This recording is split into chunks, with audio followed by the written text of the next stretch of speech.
Mrs. Dalli. A quick side comment, if you don't mind. I would have liked to address this committee meeting in Maltese, but I'm noticing that there is no available translation. And I've noticed this in another committee meetings as well. So I'm pinpointing out it to you, if you don't mind. Just some comments.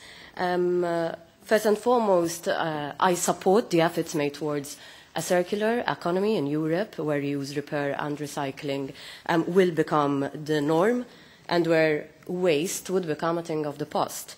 And I agree with the objectives of improving EU competitiveness on the global stage, boosting innovation in the European markets, and moving also towards a zero-waste economy and society. But I would like to ask the following questions. Can the new legislative package induce new growth and job opportunities in the EU? Who will benefit from these measures and how? As markets are important drivers of resource efficiency and circular economy, how does the Commission see the issue of dealing with market barriers when it comes to reaching effective and efficient management of resources? It seems that existing infrastructure, business models and technology, together with established behaviour, keep economies logged into the linear model. Therefore, I was wondering whether there was a strong business case for the industry to improving resource productivity. And the final question, in my view, businesses and consumers remain the key actors in the transition to a more circular economy. So, to what extent does the Commission wish to rely on proactive consumers and SMEs? Thank you. Grazie. Adesso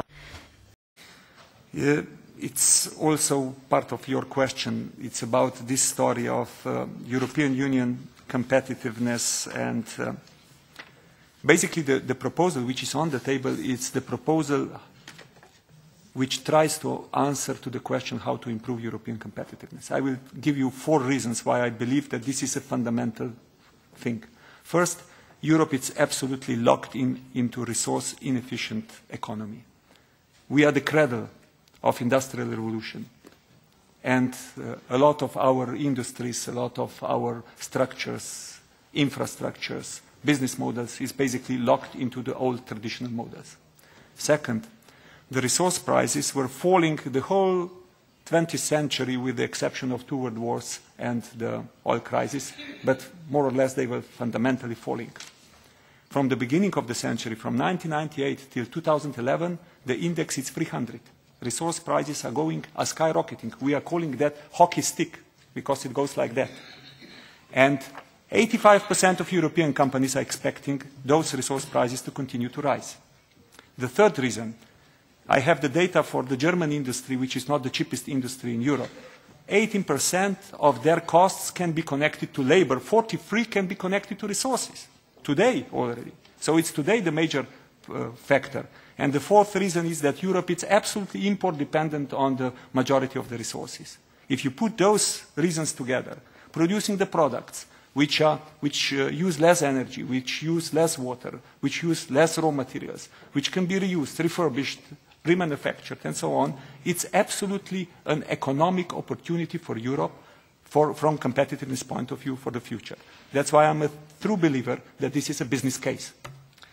If we go then to can this induce growth and jobs, I think that's already the answer to that, of course. And I think what will improve our competitiveness will induce growth and jobs. And I have named also some figures at the beginning, how much this can, on the basis of modeling, influence.